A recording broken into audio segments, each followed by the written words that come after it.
Hello students, my name is Kanish Sharma, MSc Chemistry and 10th का जो हमें portion करना है बायोलॉजी का, उसके अंदर सबसे पहला जो चैप्टर हम शुरू करने वाले हैं वो है life processes.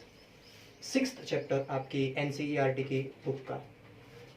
Life processes chapter का बेसिक मीनिंग अगर हम देखें, शुरू में जब हम इंट्रोडक्शन की बात करते हैं, चैप्टर के इंट्रोडक्शन की, तो इसके अंदर अगर हम देखें तो all the processes which support life, all the processes which support life are known as life processes. ठीक है, इस चैप्टर के अंदर बेसिकली हमें क्या पढ़ना है, उन सभी प्रोसेसेस के बारे में पढ़ना है जो लाइफ को सपोर्ट करती है, लिविंग ऑर्गेनिज्म को सपोर्ट करती है। ठीक है, बेसिकली इस चैप्टर के अंदर हमें 4 ये मेन प्रोसेसेस पढ़नी है बच्चों। First one is nutrition, second one is respiration, third one is transportation and fourth one is excretion. You all know what are the basic meaning of these processes. हम जानते हैं कि न्यूट्रिशन के अंदर हम पढ़ते हैं कुछ भी ऐसी चीज़ें जो खाने से संबंधित हो। रेस्पिरेशन के अंदर हम पढ़ते हैं ब्रीदिंग से रिलेटेड चीज़ों को। ट्रांसपोर्टेशन के अंदर हम जो हार्ट हो गया, ब्लड वेसल्स हो गए, उनके बारे में पढ़ते हैं। एक्सक्रीशन के अंदर हम किडनी, यूरिन सिस्टम वगैरह के बारे में पढ़ते हैं। ठीक है, सो बेसिकली इस चैप्टर का इंट्रोडक्शन मैंने आपको दिया कि इस चैप्टर के अंदर हम बेसिकली उन प्रोसेसेस के बारे में पढ़ेंगे जो लाइफ को सपोर्ट करती है। ठीक है, सबसे पहले हम जो आज शुरू करने वाले हैं वो है न्यूट्रिशन। First one nutrition. ठीक है, बेसिकली बच्चों न्यूट्रिशन क्या होता है? Nutrition is the process of taking up food, यानी कि किसी भी ऑर्गेनिज्म के द्वारा फूड का खाया जाना क्या कहलाता है? न्यूट्रिशन कहलाता है। बहुत सिंपल सा एक प्रोसेस है। ठीक है, न्यूट्रिशन क्योंकि आप जानते हो अच्छे से कि एनर्जी की हर एक ऑर्गेनिज्म को रिक्वायरमेंट होती है, तो उस एनर्जी के का जो सोर्स है वो फूड होता है, और उस फूड को लेने की जो प्रोसेस है उसको हम क्या बोलते हैं? न्यूट्रिशन बोलते हैं। बेसिकली बच्चों ये जो न्यूट्रिशन है ये 2 टाइप का होता है। मैं यहाँ लिख देता हूँ, न्यूट्रिशन इज ऑफ 2 टाइप्स। ये न्यूट्रिशन जो है ये 2 टाइप्स का होता है। एक होता है ऑटोट्रोपिक न्यूट्रिशन, ऑटोट्रोपिक न्यूट्रिशन, और दूसरा होता है heterotrophic nutrition. Nutrition is of 2 type. ये जो प्रोसेस है ये 2 टाइप की होती है। First one is autotrophic nutrition, second one is heterotrophic nutrition. इस वीडियो के अंदर बच्चों हम सिर्फ ऑटोट्रोपिक न्यूट्रिशन के ऊपर ही फोकस करेंगे। हेट्रोट्रोपिक के ऊपर हम बाद में इसके बारे में चर्चा करते हैं। First one is autotrophic nutrition. तो बच्चों आप अच्छे से जानते हो कि ऑटोट्रोप्स क्या होते हैं? The organisms which prepare their own food themselves, यानी वो ऑर्गेनिज्म जो अपना खाना खुद बनाते हैं वो ऑटोट्रोप्स कहलाते हैं। और उनका जो ये न्यूट्रिशन है इस टाइप को हम क्या बोलते हैं? ऑटोट्रोपिक न्यूट्रिशन बोलते हैं। ठीक है, एग्जांपल आप अच्छे से जानते हो इसका, 6ठी 7वीं 8वीं 9वीं सभी क्लासेस के अंदर आप पढ़ के आ चुके हो। ऑटोट्रोपिक न्यूट्रिशन का सबसे बढ़िया एग्जांपल जो है वो है प्लांट्स।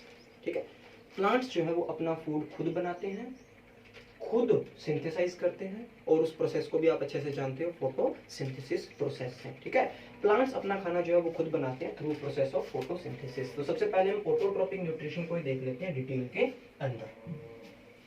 आप अच्छे से जानते हो कि ऑटोट्रोपिक न्यूट्रिशन जो है उसके अंदर एक मेन प्रोसेस आती है जिसका नाम है फोटोसिंथेसिस। ऑटोट्रोपिक न्यूट्रिशन हमारा मेन टॉपिक है, और इसके अंदर हम जो प्रोसेस अभी पढ़ने जा रहे हैं वो है फोटोसिंथेसिस। ठीक है बच्चों, ऑटोट्रोपिक न्यूट्रिशन मैंने आपको अभी बताया क्या था। Autotrophic nutrition it is a process in which the organism prepare their own food themselves, यानी एक ऐसी प्रोसेस है जिसके अंदर ऑर्गेनिज्म जो है अपना फूड खुद बनाते हैं। एग्जांपल मैंने अभी आपको बच्चों बताया प्लांट्स।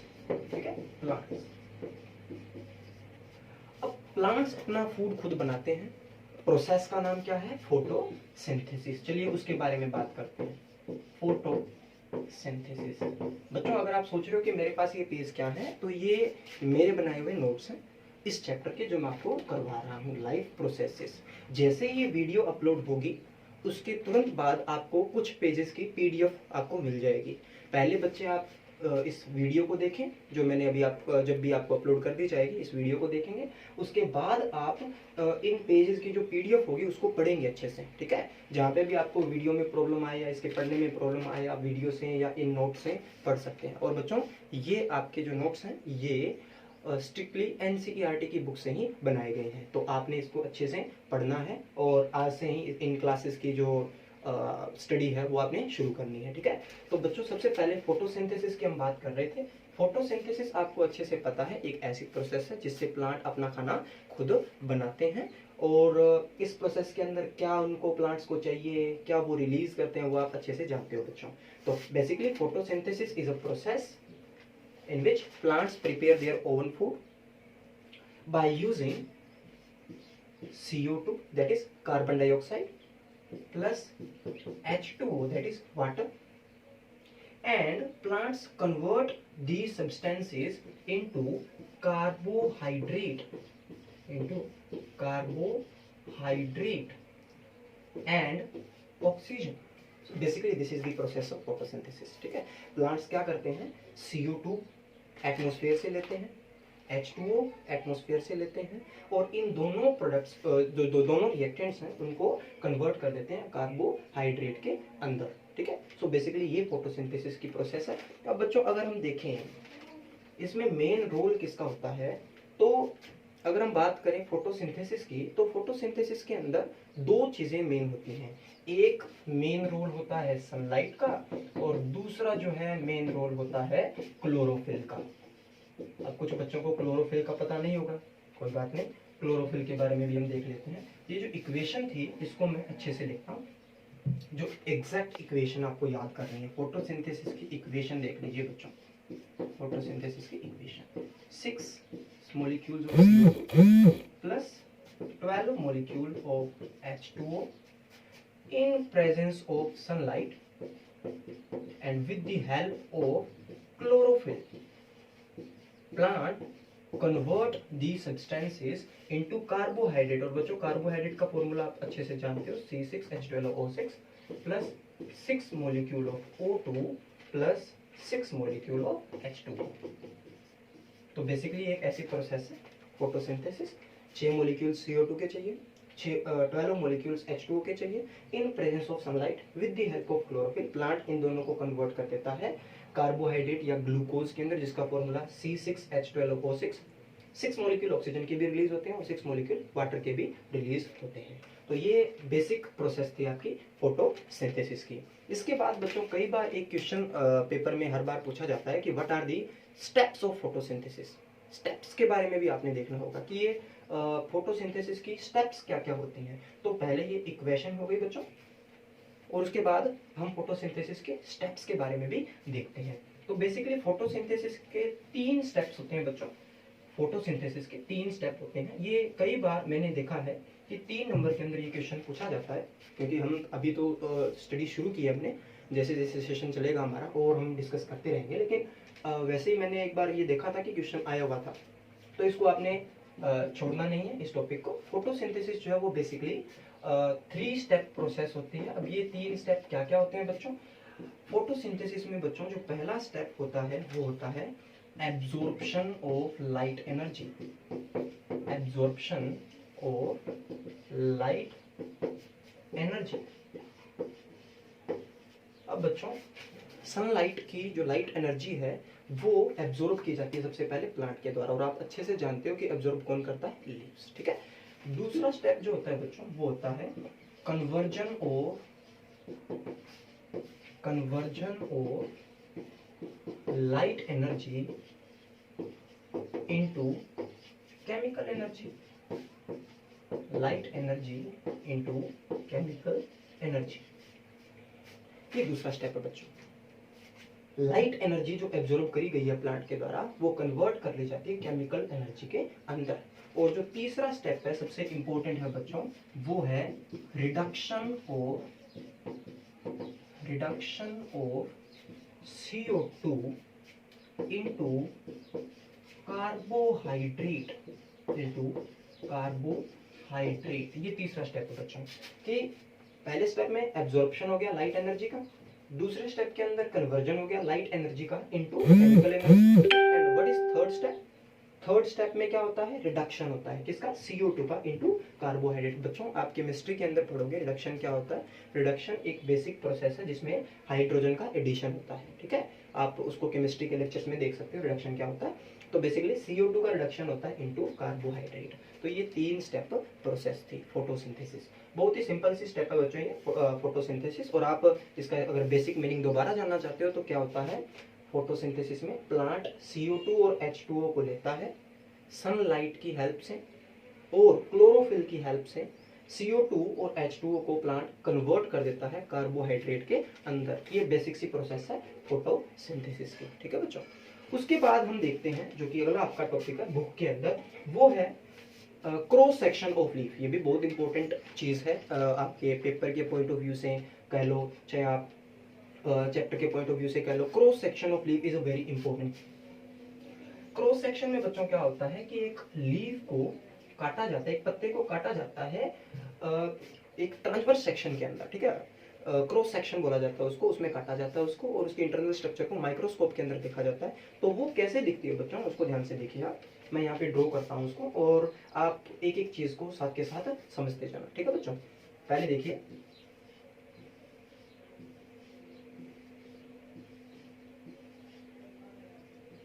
आप इसको कैसे ड्रॉ करना है ये भी सीख सकते हो बच्चों वीडियो के थ्रू। जो मैंने ये चीज बनाई है बच्चों, आप जो ये ऊपर मैंने चीज बनाई है ये है क्यूटिकल। पत्ते के ऊपर एक मोम की परत, एक मोम की वैक्स की लेयर चढ़ी होती है जिसको हम क्यूटिकल बोलते हैं। और ये जो बच्चों मैंने ये सेल्स की जो लेयर बनाई है ये वाली, इसको बोला जाता है अपर एपिडर्मिस। अपर एपिडर्मिस, इसको अपर एपिडर्मिस कहा जाता है बच्चों, ठीक है। तो पत्ते की यानी लीफ की स्ट्रक्चर हम देख रहे हैं, इंटरनल स्ट्रक्चर ऑफ लीफ। तो उसमें सबसे पहले ये क्या है, क्यूटिकल। ये जो आप देख रहे हो ये है अपर एपिडर्मिस। उसके बाद बच्चों जो आप यहाँ पे बुक के अंदर भी आप देख सकते हो, यहाँ पे कुछ ऐसी सेल्स आपको दिखेंगी, कुछ ऐसी रेक्टेंगुलर सी, ठीक है, ऐसी कुछ सेल्स दिखेंगी आपको। ये जो है ये वो सेल्स हैं जिनके अंदर क्लोरोप्लास्ट प्रेजेंट होता है। क्लोरोप्लास्ट प्रेजेंट होता है, या आप सिंपल लैंग्वेज में कह सकते हो क्लोरोफिल जहाँ पे प्रेजेंट होता है बच्चों। बेसिकली आप अभी अभी देख के आ चुके हो फोटोसिंथेसिस प्रोसेस के अंदर क्लोरोफिल जो पिगमेंट है उसका बहुत इंपॉर्टेंट रोल होता है। होता क्या है, पत्ते के अंदर क्लोरोफिल पिगमेंट्स होते हैं।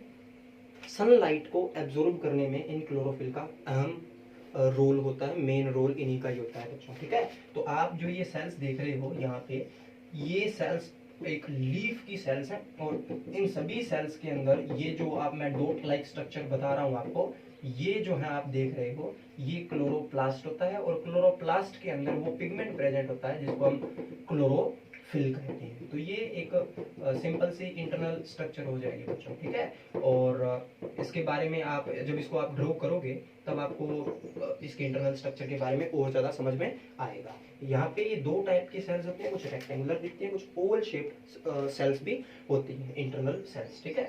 और यहाँ पे जो बच्चों मैं अभी ये बना रहा हूँ, ध्यान देना इस पे आप, ये जो मैंने अभी भी बनाया है ये क्या चीज है बच्चों, जैसे आपने ऊपर बताया इसको अपर एपिडर्मिस, वैसे ही ये जो चीज है ये है lower epidermis. Lower epidermis, lower epidermis की एक खासियत ये है बच्चों कि इसके अंदर जो पत्ते की निचली साइड है, यानी कि नीचे वाली साइड, पत्ते की ऊपर वाली साइड तो हो गई ये वाली अपर एपिडर्मिस, पत्ते की जो निचली साइड होती है बच्चों उसको बोला जाता है लोअर एपिडर्मिस, ठीक है। और इसकी खासियत ये है कि इसमें होते हैं छोटे छोटे पोर्स, होल, ठीक है, छोटे छोटे छेद होते हैं इनके अंदर जिसको हम स्टोमेटा कहते हैं। और जो स्टोमेटा है वो एक सिंपल होल है और उसको गार्ड करने वाली जो सेल्स हैं उनको गार्ड सेल्स बोला जाता है। तो बेसिकली बच्चों ये इंटरनल स्ट्रक्चर है एक लीफ की, ठीक है। आप बेसिकली इसको देख सकते हो कि बहुत सिंपल सी स्ट्रक्चर है कुछ भी नहीं इसके अंदर लीफ की इंटरनल स्ट्रक्चर में, ठीक है। फर्स्ट वन सबसे पहले हमने क्यूटिकल देखा जो कि अपर एपिडर्मिस के ऊपर प्रेजेंट होती है, वैक्स की बनी होती है। फिर ये जो चीज आप देख रहे हो ये है अपर एपिडर्मिस, पत्ते की ऊपर वाली लेयर। इसके बाद ये जो सेल्स हैं ये कुछ ग्रीन सेल्स होती हैं जो पत्ते के बीच में प्रेजेंट होती हैं। इन्हीं के अंदर ये जो डॉट लाइक स्ट्रक्चर है ये क्लोरोप्लास्ट है और क्लोरोप्लास्ट के अंदर क्लोरोफिल पिगमेंट प्रेजेंट होता है जिसका मेन रोल है सनलाइट के एब्जॉर्प्शन में।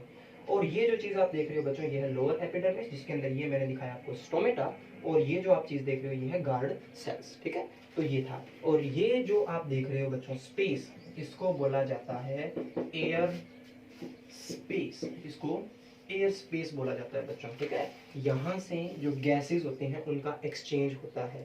CO2 गैस जो है वो यहाँ से एंटर होती है, यहाँ जाती है, ठीक है, और ऑक्सीजन जो है वो यहाँ से बाहर निकल जाती है बच्चों। तो ये सिंपल सा इंटरनल स्ट्रक्चर था पत्ते का, ठीक है। इंटरनल स्ट्रक्चर में हमने इतना ही पढ़ना है और इसका मेन क्वेश्चन 3 नंबर में बनता भी है, ठीक है। इसके बाद बच्चों अब हम देखते हैं इन स्टोमेटास के बारे में, एक जो मेन टॉपिक है हमारा, और उस पर भी बहुत बार क्वेश्चन पूछे ही जाते हैं। What are stomata and how these are open and closed. बहुत सिंपल सा एक टॉपिक है कि स्टोमेटा क्या होते हैं और ये कैसे खुलते हैं, कैसे बंद होते हैं बच्चों। ये जो स्टोमेटा आप देख रहे हो ये होल्स होते हैं, ठीक है, और इनको कैसे खुलते हैं, ये कैसे बंद होते हैं, ये हमने पढ़ना है। तो बेसिकली बच्चों स्टोमेटा मैंने आपको अभी बताया, स्टोमेटा जो है वो एक होल है, ठीक है, और वो गार्ड किया जाता है कुछ सेल्स के द्वारा, जिनको मैं नाम दे चुका हूँ गार्ड सेल्स। बेसिकली अगर हम देखें, अगर आप देखना चाहो कि गार्ड सेल्स कैसे दिखती हैं और ये स्टोमेटा कैसा दिखता है, तो कुछ ऐसी स्ट्रक्चर होती है बच्चों, जो आप ये देख रहे हो, कुछ ऐसी स्ट्रक्चर आपको देखने को मिलती है। जो आप ये देख रहे हो सेंटर में, ये है आपका स्टोमेटा, जो स्टोमेटा होल है, जो गैसेस एक्सचेंज के लिए होल बनाता है वो है ये स्टोमेटा। और जो आप ये देख रहे हो ये होती है बच्चों गार्ड सेल्स। तो क्वेश्चन क्या बनता है, व्हाट आर स्टोमेटा, तो आप लिखोगे कि स्टोमेटा क्या होते हैं, these are tiny pores, small pores which are present on the lower side of the leaves, यानी कि पत्ते की जो निचली साइड पे प्रेजेंट होते हैं, ठीक है। एंड गार्ड सेल्स क्या है, the cells which guard the stomata, the cells which guard the stomata are known as guard cells, यानी इनको हम guard cells कहते हैं बच्चों, ठीक है। और स्टोमेटा के ओपन होने में और क्लोज होने में मेन रोल इन्हीं सेल्स का है बच्चों, गार्ड सेल्स का है। वो हम कैसे देखते हैं, वो हम एक सिंपल से वे में देखते हैं। देखिए बच्चों, आपको समझाने की मैं कोशिश करता हूँ। देखिए गार्ड सेल्स जो हैं वो मेन रोल प्ले करते हैं स्टोमेटा के ओपन एंड क्लोज होने में बच्चों, ठीक है। होता क्या है कि जब जैसे ही सराउंडिंग सेल्स जो पत्ते, क्योंकि पत्ते के अंदर तो बहुत सारी सेल्स होती है ना, तो जैसे ही सराउंडिंग सेल्स से पानी गार्ड सेल्स के अंदर आता है तो गार्ड सेल्स फूल जाती हैं, स्वेल हो जाते हैं। आप बच्चों जानते हो अच्छे से, टायर की ट्यूब के अंदर जब हम हवा भरते हैं तो जैसे वो फूल जाती है, बिल्कुल वैसे ही सराउंडिंग सेल्स से जब पानी आता है गार्ड सेल के अंदर तो गार्ड सेल्स फूल जाती हैं, और जैसे ही ये फूलती हैं, स्वेल हो जाती हैं, वैसे ही ये स्टोमेटा ओपन हो जाता है बच्चों, ठीक है। तो मैंने क्या कहा बच्चों, इनको हम स्टेप वाइज लिख लेते हैं, ध्यान से देखिए। गार्ड सेल्स में जब पानी एंटर होता है, ठीक है, मैं क्या लिखने वाला हूँ, when water enter into guard cell, when water enter into guard cell swell। देखो जैसे ही गार्ड सेल में पानी जाता है गार्ड सेल फूल जाती है, स्वेल हो जाती है और स्टोमेटा ओपन हो जाता है बच्चों। स्टोमेटा गेट्स ओपन, वो ओपन हो जाता है, ठीक है बच्चों। जैसे ही पानी गार्ड सेल के अंदर जाता है गार्ड सेल फूल जाती है, स्वेल हो जाती है और स्टोमेटा ओपन हो जाता है बच्चों, ठीक है। और इसका उल्टा कर दीजिए आप, जैसे ही गार्ड सेल से पानी निकलता है वो सिकुड़ जाती है, श्रिंक जिसको हम बोलते हैं, ठीक है। तो जैसे ही पानी गार्ड सेल से बाहर आ जाता है, श्रिंक, जो गार्ड सेल है वो श्रिंक हो जाती है, सिकुड़ जाती है और स्टोमेटा बंद हो जाता है, क्लोज हो जाता है। तो ये पहला पॉइंट हो गया कि स्टोमेटा खुलता कैसे है। तो मैंने आपको बताया कि जब वाटर गार्ड सेल के अंदर जाता है गार्ड सेल जो है वो स्वेल हो जाती है, स्टोमेटा ओपन हो जाता है बच्चों। और दूसरा मैं लिख रहा हूँ कि जब when guard cell lose water, जब गार्ड सेल पानी को लूज करती है तो जो गार्ड सेल है वो श्रिंक हो जाती है, guard cell gets shrink and stomata gets closed, और स्टोमेटा जो है वो बंद हो जाता है बच्चों। तो बहुत सिंपल सी एक ये प्रोसेस होती है स्टोमेटा के खुलने या बंद होने की, बहुत सिंपल सा प्रोसेस है बच्चों। जैसे ही गार्ड सेल में पानी जाएगा गार्ड सेल फूल जाती है, स्वेल हो जाती है, स्टोमेटा ओपन हो जाता है। जैसे ही गार्ड सेल से पानी बाहर आ जाएगा ये श्रिंक हो जाएगी, स्टोमेटा क्लोज हो जाएगा। तो बच्चों आज का जो टॉपिक था इस वीडियो का वो इतना ही था। हमने आज चैप्टर शुरू किया, chapter number 6 life processes. Introduction मैंने दिया, इसके अंदर मेन प्रोसेसेस के बारे में पढ़ेंगे, न्यूट्रिशन, ट्रांसपोर्टेशन, रेस्पिरेशन वगैरह वगैरह, ठीक है। और सबसे पहले मैंने आज जो शुरू किया न्यूट्रिशन, उसका पहला पार्ट हम खत्म कर चुके हैं, ऑटोट्रोपिक न्यूट्रिशन। ये बच्चों आपने अच्छे से पढ़ना है। मैं फिर बता रहा हूँ आपको, ये वीडियो जैसे ही अपलोड होगी उसके तुरंत बाद आपको व्हाट्सएप पे जब भी मिलेगी ये वीडियो, उसके तुरंत बाद इन पेजेस की, जो मेरे पास पेजेस हैं, ये नोट्स हैं इस चैप्टर के, इन पेजेस की पीडीएफ फाइल आपको वहीं पे मिल जाएगी बच्चों, ठीक है। आपने इनको अच्छे से पढ़ना है, इनको समझने के लिए वीडियो को अच्छे से देखना है, और आपका कोई भी डाउट हो आपने तुरंत लिखना है कि सर हमें ये समझ में नहीं आया। होप यू एंजॉयड बच्चों, थैंक यू।